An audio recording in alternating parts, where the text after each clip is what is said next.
Hi, my name is Trisha Yvonne Alaton, and today I will be discussing a topic from Chapter 4, which is Attitude Targets.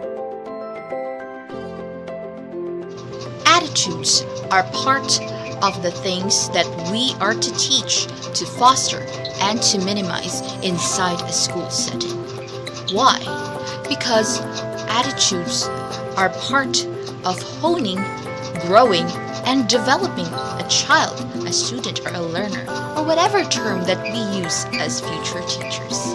When we talk about attitude, as much as possible, we teachers are to adapt to the kind of attitude that our student is actually showcasing and minimize those negative attitudes and foster the positive attitudes. Attitude plays a great role when it comes to motivating a kid, to fuel him in terms of doing his outputs, and it can also be very useful in the future since he does not only know how things work, but he also knows how to carry himself in social gatherings or any other situations that he can encounter later in life just because it is being taught and fostered within the classroom setting. So what exactly are attitudes? Attitudes are internal states and beliefs that vary from positive to negative. Attitudes really vary from student to student since they can come from different backgrounds. Various backgrounds, various cultures, various beliefs, various preferences, and also how their family is upholding these values is a great factor that affects a child's attitude and will be brought on any kind of environment that this kid may be in.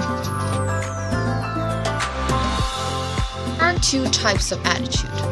One is the positive attitude. Positive attitude in school includes learning, doing the subjects or attending these classes, respecting teachers, obeying rules and regulations, and etc. Negative attitude, the other type of attitude, is the type of attitude that we teachers would like to minimize or maybe even eliminate as much as possible. It could include cheating, it could include skipping class, it could include dropping out of class, it could include making conflicts with each student, from one student to another.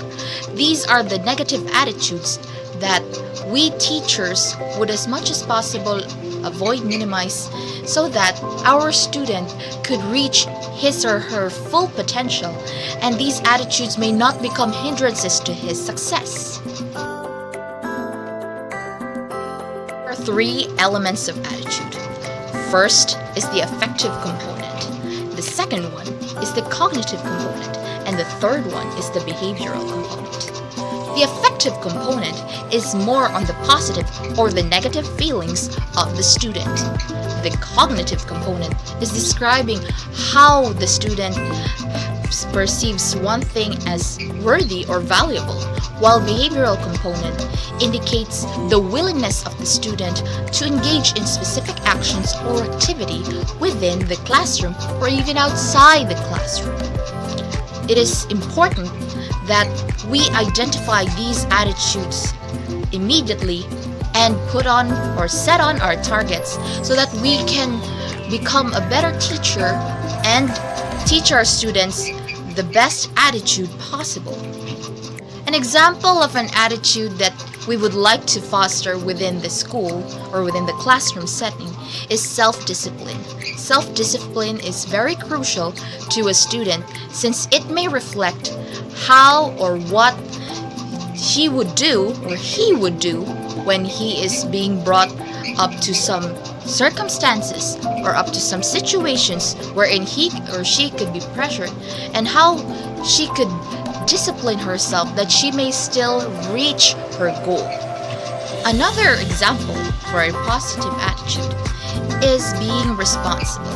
Being responsible whenever the teacher could actually give you the deadline or the due dates, and pass the outputs not only for the sake of compliance, but pass them because it is your best output.